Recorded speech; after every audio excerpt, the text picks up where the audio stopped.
Hi everybody, I'm Michael Brown from Montgomery College Television, and I'm going to be moderating Dr. Pollard's first ever town hall meeting for Montgomery College. I'm really going to kind of be like Scottie Pippen to her Michael Jordan today. I'm her sidekick, and my main job is to make sure that Dr. Pollard stays focused on you and the questions that you have for her. And we're going to try to get as many questions in as we can. And to do that, I need you to do me just a little bit of a favor. And that's before you ask your question, make sure that you formulate it in a short, sweet, and direct to the point manner. And that way we can get more of your questions in. You'll get more information from Dr. Pollard. Now, Dr. Pollard is really excited about the town hall meetings, and there are going to be others after this one.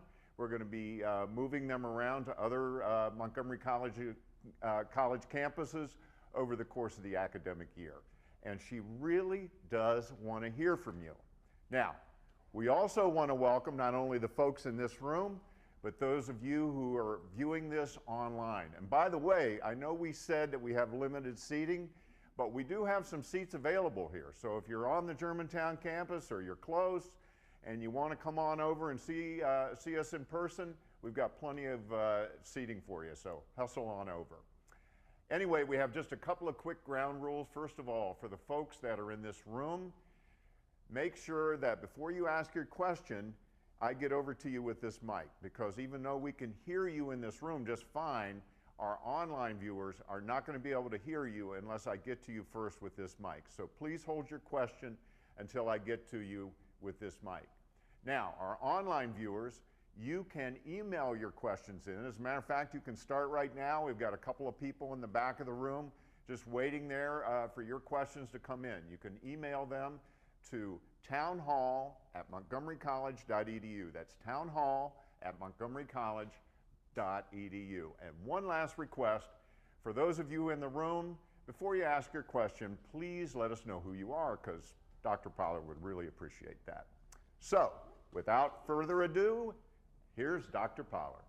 Well, thank you, Michael Brown. This is going to be my sidekick. So he's my Scottie Pippen, so I'm looking for some assists periodically throughout here, and I am delighted to be doing this. The idea for this town meeting really came from the perspective that many members of the college community always tell me, we want to be able to interact with you more. We want to talk to you more. And given the size of our institution, the various work schedules, it's nearly impossible to do it in a way where everyone can connect with me.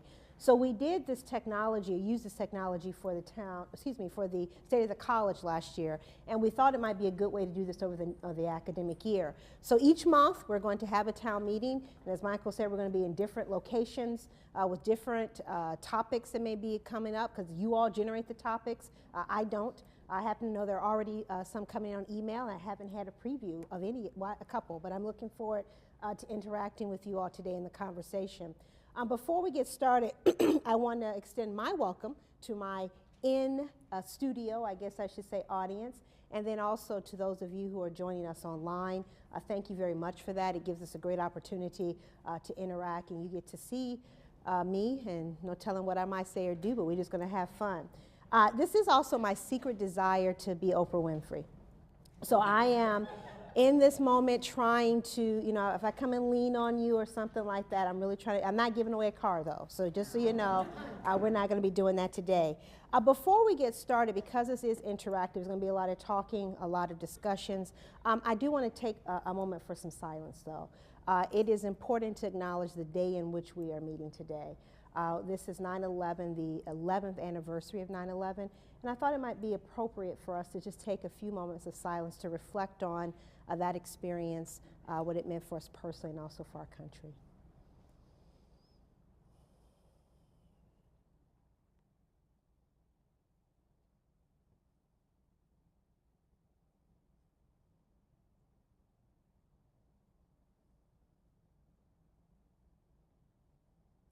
Thank you all for that.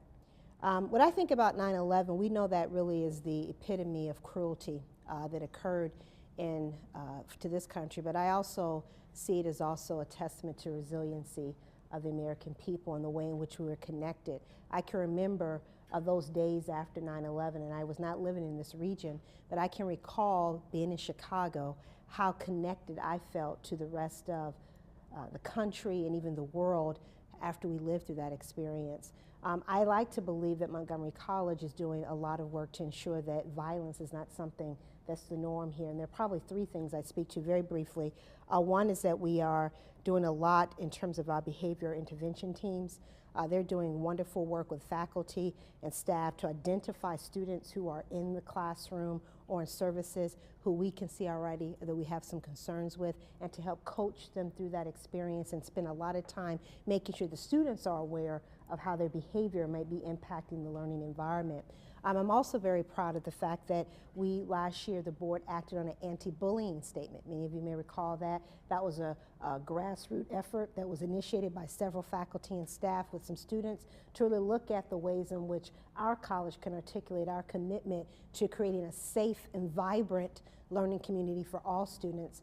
And then clearly, one that's also near and dear to my heart right now is that as a result of our board policy on the prevention of workplace violence, we're doing mandatory supervisor training on how to be able to spot warning signs, to look and develop ideas about how one can respond to those scenarios, and it's mandatory for all supervisors this year. So these are ways in which we're doing that, but that is not going to be the theme of tonight. That's certainly this afternoon an opportunity for me to talk to that.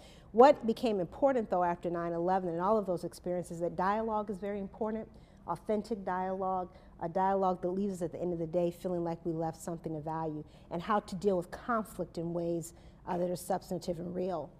That being said, a couple of ground rules. One is that I want us to have some fun. It's okay to laugh. A couple of people I know have lunch. Feel free to eat your lunch. This is over noon hour, and I may come over and have some with you. I also, though, want us to be very thoughtful in our questions. I think that's going to be important. Also taking time to be respectful, all the things that we do automatically. I want us to be honest, and I'm going to be honest. If I don't know an answer, I'm going to tell you I don't know it. We may try and get the answer before the end of the hour, and if not, we'll make sure that we get it out to you. But I also want to be succinct. So this is probably the longest you'll hear me talk unless there's a need for a long response to a question. Really is the opportunity for me to hear from members of the college community and allow them to hear from me, but we want to get as many questions in as we can. So with that, I turn it over to my wonderful co-host here and see what we can get started. Okay, let's start in the room. Who would like to ask the first question? Uh-oh, no volunteers. Well, therefore, we're going to go to an online question. All right. Oh boy. So, here's the first question. Is there a way to ensure, through improved communication, that adjuncts know where there are departmental teaching shortages? Question mark. Then a follow-up to that, or a second part to that, is through a faculty pool? That's a great idea. I think that, you know, it's interesting. When I first heard the question, I thought, well, don't we already do that? But clearly we don't, because probably when someone is into the system, they don't necessarily know what is available in other areas or where shortages are, where other campus needs are. So I think there are a couple of things that could probably be done in that regard. One is that I do know that this could be a great conversation that could be brought up through the labor management group between SEIU and HR to have a conversation about how to actualize something like that. But I also think it's a great opportunity for me to have a conversation with Dr. Pearl and to talk to department chairs and deans to be able to think about how and where we can get that information out. A pool might be a good idea, some type of online notification that we can put in MSide, MC, and some other ideas. So I think it's a very good idea, and we should make it happen. I don't see why not. All right, we're off to a good start. Anybody in this room with a question? Or shall I go to another online question? Well, they got to warm up. They got to warm up, you know. They got to warm up. All right, well, let's warm them up with the question from Amy. And she wrote in and she says, you are making this a very special place to be. She asks, are there any plans to bring the occupational therapy assistant program to MC? It is a growing and in-demand field. This is very true. A couple of things related to that. One, thank you, Amy, for that. I enjoy the work and I love this college, so I'm happy to be a part of what we're doing. I think the other part to that question was very interesting. The college right now has developed a very ambitious strategic plan, MC 2020, that articulates the need to ensure that we provide programs, academic and workplace programs, that meet the needs of our community, dare I even say our state and nation, and there are ways in which we can do that. The first way that we have to really do this, though, is that we have to spend some time with an academic master plan. And we have not done that in several years here in the organization. We're in the process of preparing that, not preparing the plan, but preparing the plan to do the plan, which I think is an important part of this. We know right now we have the redesign conversation that's taking place within academic affairs, and as a byproduct of that is going to be the next stage of this, looking at how we develop an academic master plan to ensure that we have the programs and services that are needed for our students and that we're current and contemporary with the workplace. But in the meantime, we have lots of partners that we have these conversations with, and I think while we're on this campus, the hospital will be coming here. We know a lot of occupational therapists actually work in hospitals or are associated with hospitals, and we'll probably spend some time thinking about how we can develop that type of program. We all have our health sciences program at Tacoma Park Silver Spring campus as well. That might be another way in which you might see that program, so we can cover all ends of the county with that. I think it's a great idea, and we have lots of emerging disciplines that we should be looking at. Okay, guys in the room, it's your chance. All right, I'm coming over. Be right there. Get out of mic, get out of mic. It's hard to remember that you need the mic, isn't it? Uh-oh. It's been a while since I've heard anything about the One College, Three Campus initiative. I'd like to know what we are doing to actually move in that direction, not only at the campus level, but at the department levels and classroom levels. Thank you for that question. I think that there's a lot happening in this. So one of the things that becomes important to me, I was at the College of Lake County several years ago, and at that point the college was creating or moving to a new enterprise system. So we were moving from our legacy system, we were becoming a PeopleSoft school. And what was very interesting, 5 years after we became a PeopleSoft school, we had many people within the organization still refer to the system as PeopleSoft. You know, that PeopleSoft system. And as a result of that, it never became really a part of the culture of the institution because we had named it as something else and then we otherized it, right? So what's been very interesting for me is if you've heard me initiate this conversation about One College, and we've had lots of dialogue happening in regards to that, what's interesting for me is that I want One College to not just be something that we otherize and say it's out there, that actually becomes of the day-to-day workings of how we're doing the organization. So a few of these things that I would speak to that we're doing. One, in terms of academic affairs, there is a task force that's working on the redesign of academic affairs operationally and functionally. And they're having conversations both at the functional level, but also at the department level and what that actually looks like. Now, contrary to popular beliefs, I don't have a master plan for this. And as a matter of fact, I've let Dr. Pearl be in charge of it. I have nothing to do with it. They're going to bring a plan to me by the end of December. I do a check-in and let them know how they're progressing. And they're looking at these things across the campuses. I think this is an important one. We have wonderful departments and wonderful synergies at our campuses. The key is how do you ensure that there's a consistency of instruction, consistency of pedagogy, and a consistent curriculum across those campuses. And that cannot be driven simply by senior vice president for academic affairs. It has to be driven by the faculty and staff in a program who actually see themselves as connected across the institution. So that's one way we're doing it. Also, student services, we're doing quite a bit of work at this. We did a complete redesign of student services where now folks are not just responsible for things that are happening in their individual areas, but they are responsible for those things across the institution. There's going to be some challenges. We've got to do some serious staffing. We have a lot of folks who are responsible for one thing across all these campuses and not and how they're going to do that. One day here, one day here, one day here. How are we going to look at coordination? How do we use technology to help us in that regard? Administrative and fiscal services is way advanced in this already. You'll probably hear that we've probably seen some memos regarding our One College budgeting process. We're going to be looking at the budget. We have a system here that's been very interesting. We have a budget that has not always aligned itself in a way that's consistent or equitable across the three campuses. So we have to have a serious conversation about how we do it. And I hate to say this because a lot of accountants, if we have any in the room, will appreciate this. Zero-based funding, we've got to go back to a zero-based budget and reconstruct the budget. that sends the budget people into a tizzy when I say that, because it's a lot of work to do that, but that's the only way that you're going to be fair and consistent. We're doing the same thing with the VERP. We have a number of people who are retiring. Instead of thinking about, you know, Darian, I'm retiring from X department, this position doesn't belong to X department. We're going to have a conversation about where's the need right now within the institution and figure out how we move people and move positions appropriately. But the big part of all of that, what I'm saying is I think there's a lot of work happening, but we're not calling it now one college completely. It's still being done. As a matter of fact, the board had a meeting last night. They had a staff council meeting with them, and they talked about that. But the key for me is that I want us to own it. I don't want it to be something that becomes objectified and says, oh, there's that one college thing out there. Thank you. Okay, I'm going to move over here. We've got a quick follow-up. I'd like to know if there is any idea or has there been a suggestion that once we actually own and embrace the one college concept, is there the possibility that faculty could move from one campus to another without applying for a job?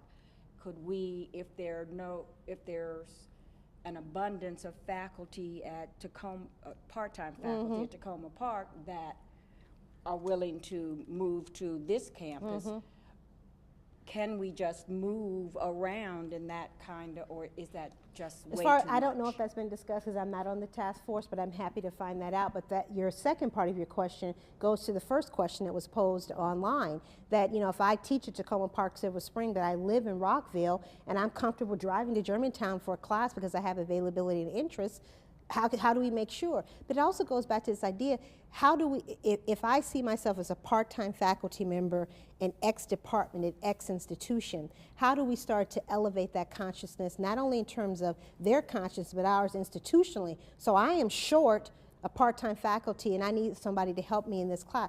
Where should be the first place I should be calling? I should be calling my department chair colleague at another campus to see if they have someone who can do that. In many cases that probably happens, but it may not always happen. So I think that's a really great way in which we can work to do that. And I think the other thing we can think about is that oftentimes we might make the assumption that somebody may not be willing to drive up and down 270. They may well be able to do that. But the first part of your question, I don't know if that's been discussed, but I'll certainly ask Dr. Pearl if the task force is taking that on. Thank you.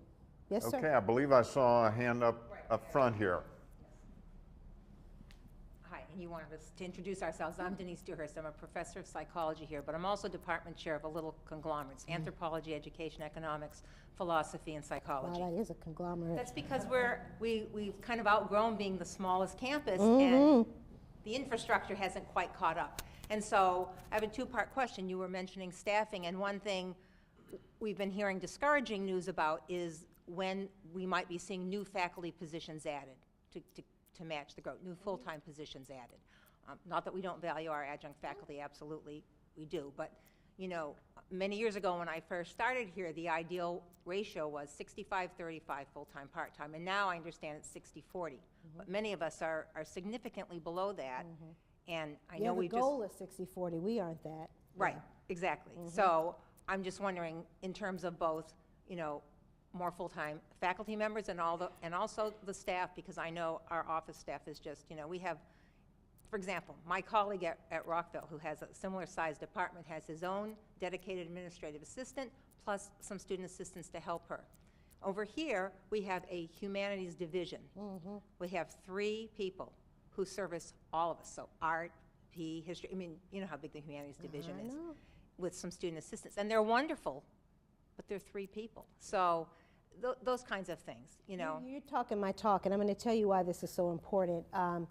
We had, in this, several of you heard me say this, so I apologize. When I worked in California, I was in a college, Las Positas College, that was the second college of a 2-college system. The first was Chabot. It started over in Oakland, and then it moved over into, we created an extension site in Las Positas, I think, Extension Center, and all of a sudden became the campus. But what was very interesting in that, when you are developing a college or a campus, you think very systematically about what you need and how and it builds and it grows. So you need another faculty member here, you do it. But when you decide to go and start another campus, particularly a sister campus to quote unquote a larger one, oftentimes two prevailing ideas happen. One is that you kind of piecemeal it together. Well, we're going to go ahead, and we don't want to be the folks who are asking for stuff all the time, so we just hustle. So we'll go ahead and I'll teach this, and we'll put all these departments together. And then if you compound that in an economic time in which we may have had contraction, we'll say, oh, we're going to go ahead and we'll let such and such kind of keep hustling because they're staying low and they're willing to do that. It's unsustainable. The model is unsustainable. So that idea of the one college budget and that when I talked about the early retirement, this is the conversation that we're having. How are we, one is that we didn't have a systematic way of even assessing what's the true cost of a program at the college. So we have that process in place now. So we're working on that. Now the next part is what's the appropriate staffing levels and what's the process that's going to be in? And it goes back to this academic redesign. I'm looking at Sanjay because I know you're on the task force. That is the conversation they're having. It's not sustainable for a program or division or department to have X number, and we have to figure out what that number is, but that capacity is a challenge without having the appropriate support. So that's what we're doing right now. We're having those conversations, and as we're looking at the number of people who are declaring interest in retiring, and we're going to do that, how do we redistribute those positions to areas that are needed? How do we have substantive conversation also about what's the appropriate size of an area and what's the appropriate support staff number that's needed to that? Because it's not fair to the faculty who are teaching, it's not fair to the staff member who's having to try to support X number of people, and it's certainly ultimately not fair to the students because they need to have access and need support. So you're talking my talk on this. It's something I'm very sensitive to probably because I was at the little college and we were trying to do infrastructure development, and now we have to have that. And now, as Germantown, I tweeted this morning, is nearing 8,000 in enrollment, which is exciting, but 8,000 is a lot of folks, and that's a lot of need, and there's a lot of space. I know, I was in the dean's office over and I was talking to Betsy, and she was saying, I can remember when it was 1,200, 2,000, and now we celebrated 7,000 last semester? Last fall, and now we're almost at 8,000. I mean, it's kind of amazing to think of what we're going to be next fall. So there are some serious issues, and I have to tell you, I'm going to need your support and other support when I address this issue, because you know there are going to be some sacred cows. There are going to be some people who are going to say, well, wait a minute now. This is impacting me. I'm happy for their growth, but this is going to impact my life. So I'm going to need folks to be able to say, you know what, Darian, that ain't going to work. So we're going to have, and we're going to have to be supportive of each other in that regard. So thank you for that question. All right, we're on a roll now. We've got a two-parter online question Let me get from some a water. student. From a student. Can F1 students find job opportunities at MC since they cannot work outside campus? That's part one. And part two is, can F1 students obtain foundation scholarships? And they add a postscript, hope to get answers because international students like me feel left out. Oh, well, one, I'm sorry to hear that. I never want any student to have experience of feeling left out because that's not the intent. And I would also offer to you that it is an effort that we're taking head on to make sure that no student feels that way. That being said, I don't know the answer to the first one. I will find out if F1, okay, well, Dr. Rye does know the answer. The second one I can tell you is yes, our foundation does make scholarships to F1 students, but in terms of work, yay or nay? Dr. Rye, you know the answer? Yeah, I think... Michael. Yeah, F1 students can work 20 hours a week on college campuses. And the foundation does give some scholarships to F1 students as well, and they need to be active in looking for those scholarships. Yep. Thank you. Thank you. And tell that student, I hope you're watching, get connected. We don't want you to feel like you're left out. That's not the intent at all. Great. Here we go. Another question.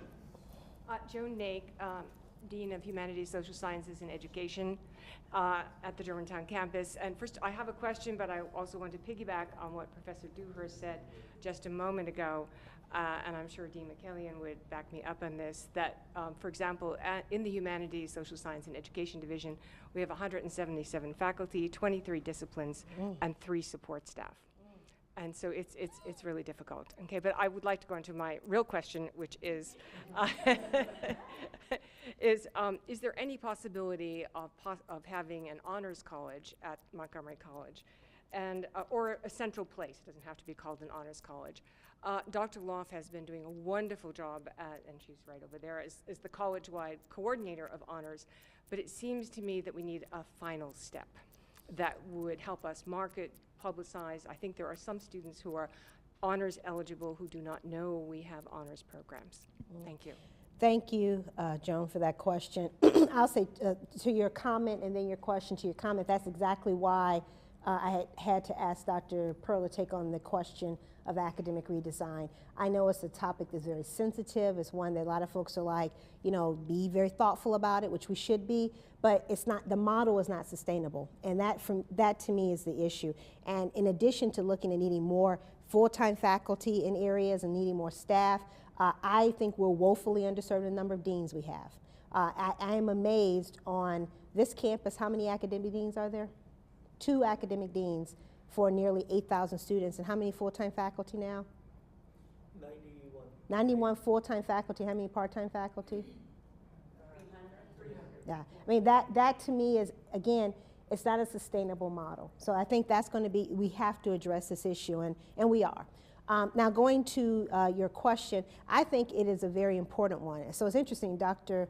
Pearl came in and talked to me about the academic redesign and give me a status of where the committee is going and some of the things they're looking at. And I said, this is great. You're having conversations about the academic programs and how they're situated. My question is, where is all the other stuff? And he said, what do you mean other stuff? I said, so where are things such as honors, such as international education, service learning, all the other things that are a part of an academic institution, an academic part of the institution? And he said, you know what, we're going to start that. He said, we're going to get this part first and we're going to go to that. And that's one of the conversations I've asked him to bring to that group, is to say, now how do we begin to situate this? We have an equity issue. I will be very frank. There's students who have said to me, who they tout some of our phenomenal honors programs that we have on one campus and say, how come we don't have them all 3 campuses? Why is there inconsistency in terms of that? I will go to oftentimes the Phi Theta Kappa induction ceremony on one campus. It doesn't have to be the same, because every culture should be, but there's an inconsistency in terms of how students experience that honors experience. So I want to have a conversation and engage in that. Now, one of the things that I have to promise myself this year is to pace myself, because there's some things that we've got to do in a way that's going to be substantive. We want change to stick and be transformational. We're going to have to pace ourselves. So I'm allowing that task force to have the room to create that. I'm staying out of it. And then when they come to me, these are the types of questions I ask. I think our honors college is a very important thing. I think we can do it. I think Miami-Dade just opened up theirs about 2 years ago. I think there are a couple other community colleges. And I think the big thing is to make the case as to why this is important. A lot of our colleagues, even in our own institution, will say, why are you going to do that? Are you going to end up, you know, creaming and taking our students from our, and what does that really mean? Let's have a dialogue about it. That's what we do best in higher ed. We talk about it. Let's start talking about it. Thank you, Joe. All right, we're going to go to another online question, Okay. and this is one that's kind of near and dear to a lot of people's hearts, I have a feeling. What is the outlook for reinstating cost of living adjustments and or merit raises? Very good. Yeah, thank you for that. You all, this is a very important one. The college last year, I think, was very bold, and contrary to some things that happened in other places, we looked at our fiscal picture, and although our employees have not had an add to base, I want to say in 3 years, 4, is it 3, right? Oh, for administrators, you're right. Add another year for administrators, you're right. We decided last year to provide one-time bonuses, and we were able to negotiate that with our collective bargaining groups and also make that available to all of our employees. The board was very clear in that. They've challenged me to come back this year and bring a proposal to them to be able to do something more for our employees, including adding to base. So next month, we're going to talk with the board and start presenting some data to them. There are hard choices that come with that. You heard the first part of our conversation. We're talking about needing more staff, right? Right? So do we say, okay, we're going to cut down on this particular area because our employees deserve it, and they need to have that, and the board has been very clear about that. So the idea of COLA, what was the second part of that? Merit. And we have now, through the classification study, a process by which we can do merit adjustments that's equitable. I'm very excited. I can't say that we're going to see it, but I'm very excited about the possibility. Is that fair? All right. Anybody in this room? Please stand. Hi, I'm Nancy Nile, the librarian at Germantown. Hi, Nancy. Hi. This is more of an invitation and a plea. Okay. I just came from the Women's Studies planning meeting for the year, and we're trying to plan our breakfast in March. And usually we try and plan it on a day when the president can come. Oh. And like you said, people like to see you and the students love to see you there. Yeah. So I hope that you'll be able to make an appearance. I realize it does run 2 hours long because we are honoring people who've given, we're raising money, and we're honoring the students all at one time. But I think it's a great program. I like to support it because the group is always diverse, and scholarships are open to anyone based on their courses and what they take and not who they are. So thank you. Thank you, Nancy. You and I talked about this last year, I remember. I've been at both breakfasts the last 2 years, and the challenge is always in the spring. Have they picked a date already? Yeah, it's always a challenge March, just simply because between Annapolis and the county council, I think I had to leave early last year to get to the council, but I will make every effort to be there. As a graduate student, I actually taught women's studies, so I have a very it's a fondness in my heart for programs that do the type of work that women's studies. Now, women and gender studies, if I'm correct. Yeah, I got you. Woohoo! All right. Thank you, Nancy. Michael? Any other questions in this room before I go to another online question? Janet. All right, we have another online question.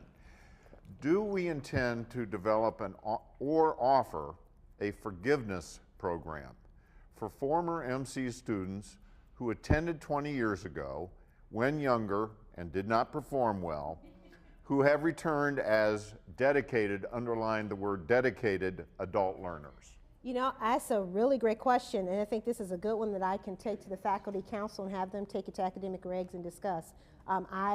This is the first I've ever heard of. I think it's a great idea to explore and to figure out how it can be done and make sure it's aligned with our accreditation as well. So I'll be very happy to ask the faculty council and academic regs to have a conversation about it. Great. Thank you. Here we go in the back of the room. Oh, sweet Margaret. If you would stand and introduce yourself. Margaret Latimer. I'm an Associate Dean for Instructional Programs here at the Germantown campus. Thank you for coming and joining us for lunch. Last night, and I know you were at a Board of Trustees meeting, the NPR show On Point had a discussion of online courses, specifically the MOOCs, the large. Where do you see this, and it really had a subtitle of Will the Campus Survive? What's going to happen to the green spaces and the quads? Where do you see this and the impact on community colleges? God, I love that. That's such an intellectually stimulating conversation. Because this morning I got the Inside Higher Ed. If you don't subscribe to it, you should. Wonderful daily piece that comes out. And one of the titles was that the Gates Foundation is wanting to create a MOOC for developmental ed. And I about had a heart attack. Because I said, Darian, pause. Okay, you got to read the article first. You just read the headline. So, come back to it. But this to me, I think, is a very significant dialogue that we need to have. On one hand, I respect the fact that we have to innovate and we have to be very thoughtful about how we do the work we do. And we have to be able to figure out how to reach students and how to reach them in a way that's substantive and really try to include recognize how technology will impact the way we do our work. Every other industry in this world has been affected by technology. In fact, some industries are obsolete because they didn't adapt to technology. I was telling somebody the other day, I said, when's the last time you used the phone in the hotel? Very few people use the phone in the unless they're calling somebody in the next room, although usually if you know them, you're going to use your cell phone, right? When's the last time you used a pay phone? Yeah, so technologies are become obsolete, and particularly if you don't think about how they are evolving to respond to the environment in which they're in. So for me, I recognize and honor that. But I also think about what the nature of education is on a college campus. I don't know, I came here this morning, I walked around and talked. There's something very real about being in an intellectual space where you can exchange ideas, where you can walk over where you all had 11 o'clock today, club day, where they had students doing all types of things as part of the Welcome Week activities. That to me is significant. So I think there has to be, in anything in life, and maybe it's where I am in my life, is about balance. So I don't think that you will see the destruction or the dissolution of a traditional college campus. I think will exist, but I suspect college campuses will start to have more open spaces that can be used for online. Students can sit in galleries or cafes and be able to have more interaction and be able to access wireless systems and do that. The nature of that will change. I think it'll change some in the classroom. I think we'll see the rise of hybrid classes more and more and more. And we have to make sure that faculty have appropriate training in that. You know, I think I was a pretty good teacher. I was an awful online teacher. I was not good, and I said, oh, I cannot do this. And thank God it was a short little seminar because I had to get out, because that wasn't the medium. I didn't have the appropriate training, and it wasn't a good medium for me as an instructor. So the key is to figure out how do we begin to make sure that we adapt and evolve and be able to hold on to them. I also wonder how will it change the way we think about the work day and the work schedule.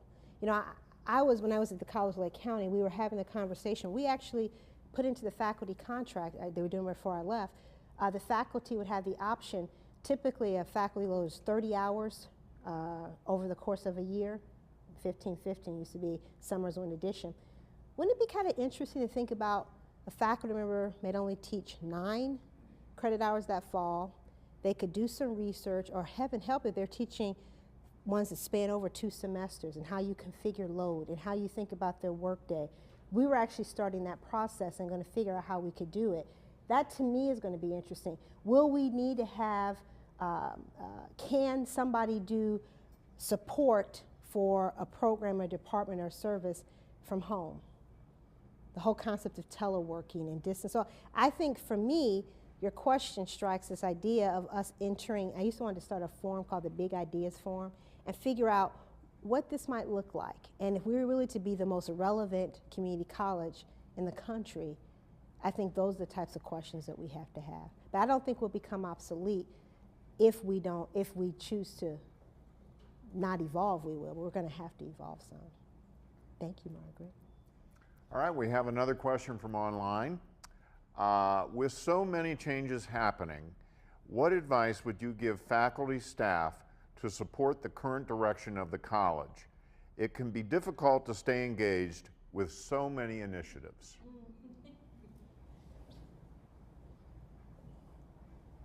So, I had to figure out what I wanted to say versus what I was thinking. So I had to, I was keeping it real on that. So first of all, I thank that person for asking the question, because I think that the key to that word is engagement. There was some folks I was sitting down talking with the time and said, we have a communications problem, because y'all know, here, we got a communications problem. I said, well, what's the communication problem? The administration don't tell us enough. So I said, okay. I said, well, how do you plug in? How do you ensure that you have the information as well? And they kind of look, what do you mean? I said, well, communication is a dialogic experience. There has to be a speaker and there has to be a hearer. There has to be a sender and a receiver, right? That's the nature, you know, Comm 101, right? That's the model. So I said, I'll own the parts if we have not done effective communication on certain things. But the other part is, I'm gonna need you to own the parts about how you can get greater engaged in it. So for me, I think there are a couple of things I think the faculty and staff can do that are very important. One is that we have a brand new governance system that has 157, I believe, people in it now. It's a lot of change, I get that. But this is the greatest opportunity to have the most number of people engaged in the college community. It allows people to know what's happening from a functional perspective, from a campus perspective, and from a constituency perspective. That is huge. And it allows, if we say, we should no longer, in theory, have a communications problem, because there are multiple ways in which someone can get logged into the system. And we also take the responsibility of making sure that the information is out there. So I happen to be today, I'm going to go to the college council. It's open to everybody to come. Every council meeting is open to the public. I think we should encourage people to go and drop by and listen to what your folks are saying. So I'm going to the college council today. But guess what I did first? I went and looked at the agenda. And I said, oh, wow, and they put me on it. So I know I got to be there now. So there's a way to stay actively engaged, because there's a responsibility we all play in ensuring that people are aware of it. I think the other thing is to really let people know when capacity is too much. So, you know, I told some people, I had a moment in a meeting where someone made a statement that really resonated with me. It talked about this idea of honoring where we've been, at the same time thinking about where we're going, and trying to figure out how to expand capacity in a way that still allows people to feel good.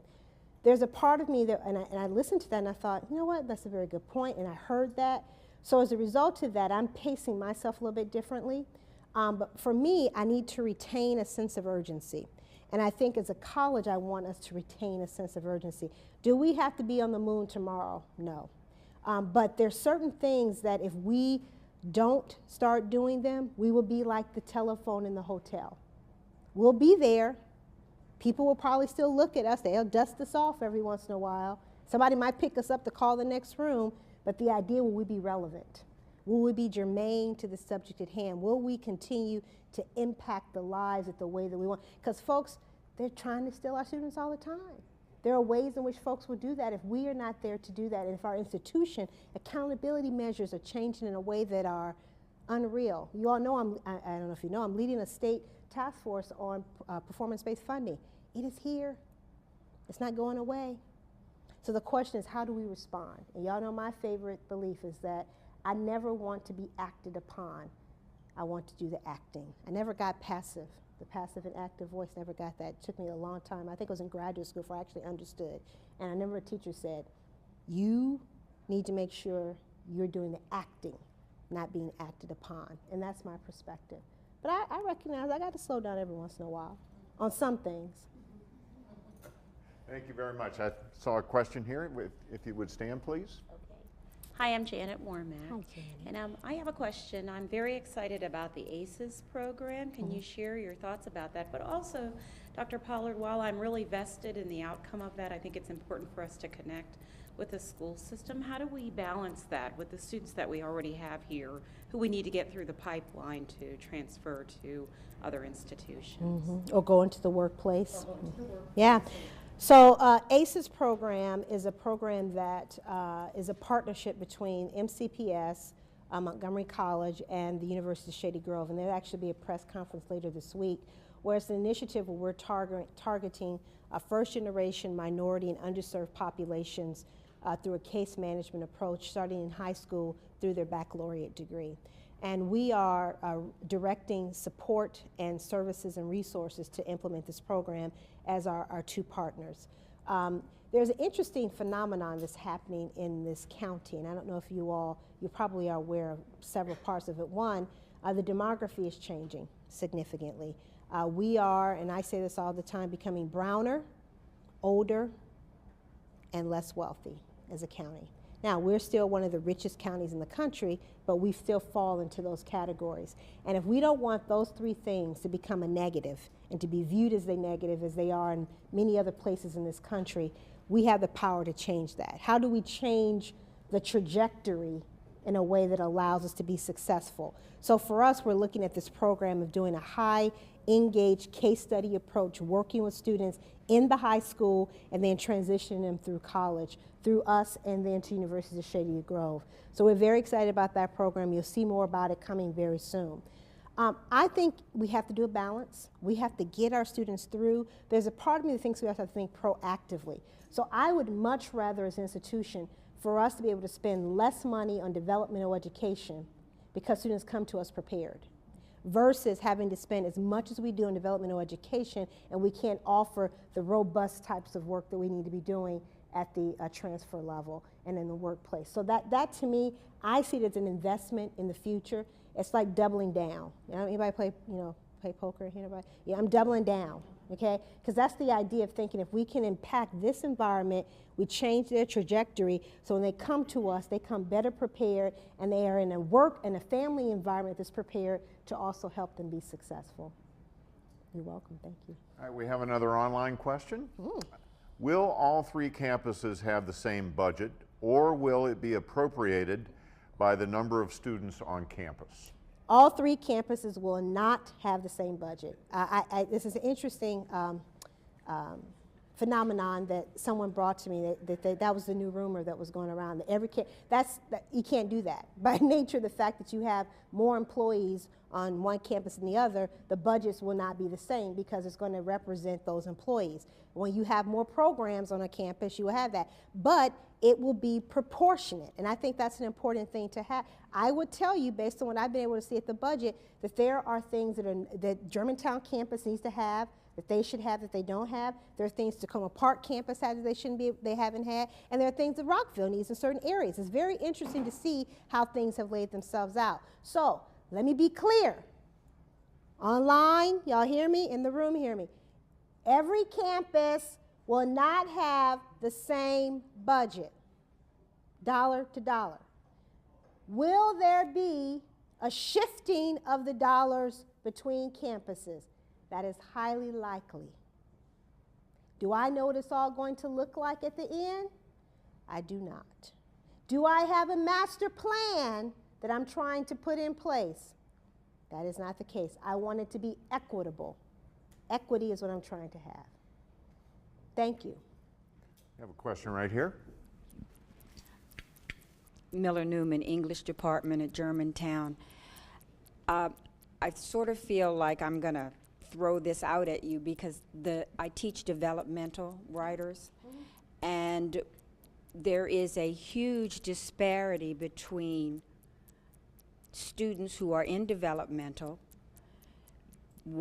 and the demand for physical space, the demand for computer technology for these students. These students generally don't have access to the computer lab yet. Faculty, one of the objectives of developmental is to make sure that students are able to work with computers, to write on computers. So I think I know it's money and space and all of the hard-to questions that have to be answered, but I think that we aren't really keeping up with technology for that particular group. And my example is when 4 of my students last semester asked me if I could print my comments on their paper because they don't read cursive.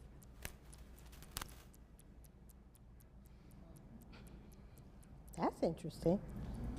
That's a whole nother subject. But with your first one, I think it's a conversation we have to have as a college community, how we choose to prioritize our resources. I am very much committed to STEM exploration and development. Y'all know that. I think it's important. That is the future of but y'all know I'm an English teacher at heart. And I'm gonna tell you now, the only way that students learn how to write is that they actually write. And so you have to put them in spaces where they actually write. And part of that can be in cursive in the classroom, but that is not relevant right now. You really need to put them in a computer where they learn how to word process in a computer classroom. And so I think it's a very important conversation, and I can't wait to be a part of it. We have a question right here. Hi, my name is Jamin Bartolomeo. I'm the Interim Associate Dean of Student Services at the Germantown campus. Nice purple tie. Thank you. I also work with the Access team, and I had a question about our outreach to the community, specifically advertising the college. I think our recruiters are doing an excellent job, but at one point in our history, there wasn't a bus that didn't have Montgomery College's students or pictures on it, and I think that was really neat to be able to put that out there to the community of how diverse we are and what programs we have to offer. Constantly out here on the radio, come to Nova or UMUC, but nothing from Montgomery College. Can you talk about the communication plan to getting our name out to the community through advertising? Thank you, Jamie. I think that's a really great question for a couple of points. Oops. One is that the bus campaign is coming back. I just heard this the other day because is backed by popular demand. I think we need to put that on there, backed by popular demand. The biggest thing is that a lot of these things were cut out during the more austere moments of the institution in terms of fiscal resources. So a lot of it was cut out. And I know we're bringing some of those things back on, but we're also doing it smart. We're having focus groups with students to find out how they listen to us, what attracts them to our organization, and I think that's something that's important for us to continue to do. And then I think we also have to think about, though, for me, to go to those audiences who aren't here and have conversations about what would bring you to this organization. How do you learn about Montgomery College? What are the ways to bring you here? And once we start to do that, then we tailor that. We've slowly tried to add some resources back. Actually, we did it across the institution, resources back that we're able to do based on the savings that we found based on our employees who contributed to the operational dollars of the institution. So we're putting some of those resources back. But then I got this other dream related to that. Y'all, a few of y'all have heard this. I don't know why we don't have our own bus system. You know, to go between our 3 campuses, they can have these nice purple, black, and gray and white buses. We can have programs on one side, services on the back, and students on this side, and it goes around. That is the best advertisement in Montgomery County because they will see the purple bus, and they know, oh, that's Montgomery College. So that's a part of my big master plan to make Montgomery County a college town. So we're working on that, just so y'all know. Yes, sir. All right, we have time for just 2 more questions, so we're going to take 1 more online and 1 more in the room. Okay. And we're going to start with the online, and that is, how can students gain access to facilities and sport fields when not in use without students having to jump through hurdles? Well, I don't know what the hurdles are, but what I will say is that we do know that we have a reinvigorated athletics program.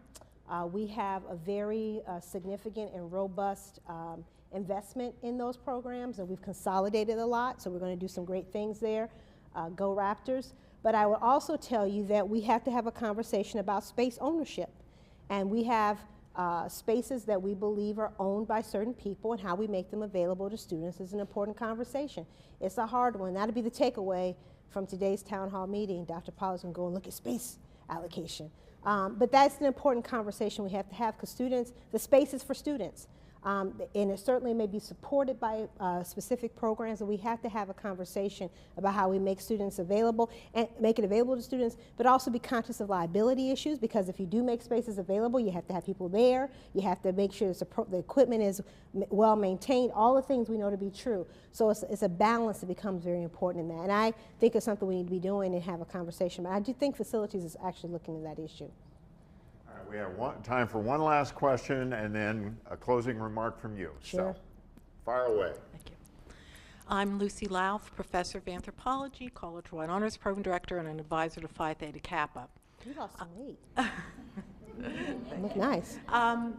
My question is around completion and transfer. At the beginning of every semester, I ask my students, how many of you are planning to go to a 4-year institution? And most of them say yes. And one of the big concerns, not just here, but with foundations like Jack Hen Cook, is the increasing cost of higher education, particularly for our students. We're advocating completion, and one of the benefits of completion needs to be also connected to transfer scholarship. And particularly in the state of Maryland, I wish some of our partner institutions, 4-year institutions, were a little more generous to us. So I'd like to hear kind of what your thoughts are on helping to advocate for more transfer opportunities with money for our students. Thank you, Dr. Lau. You know, that is a question that you've asked me before, and just that I think is important because it's an issue that's very important for our students. So just this past week, I believe, the presidents of the Maryland Community College Association met with the leadership from USM to have, this was a part of the conversation. When I first started here, I sat in a meeting retreat with Chancellor Kerwin at that time, and that was one of the first conversations we talked about. How do you incent completion. One of the ways you can incent completion is to say you actually complete your degree at the community college. Here is a scholarship that can help you go to the next level. So we're raising those conversations significantly with them. I was just in a counselor's office, I'm blanking on her name, but she had this wonderful flyer from Towson who has put together a new program where you will have the opportunity to get a scholarship and have several pieces of priority access to housing, admissions, and so forth if you go through this program. So I think they're starting to get the message, because just as we have to do completion, they also have to do completion as well. Before I pause, because I know I need to end, I just want to say I want to thank, we have one of our business partners from the incubator who came by, who's actually doing a lot to hire student interns, has interest in doing that in our technical writing program. So he'll be sending some information out to Dr. Rye, and we'll send it out. But I know you wanted to ask a question and we didn't get to you. Thank you. So on to you, Michael. Well, thank you, Dr. Pollard, and thank you to everyone in the room and online for joining us today for Dr. Pollard's very first town hall meeting for the academic year. I think it went great.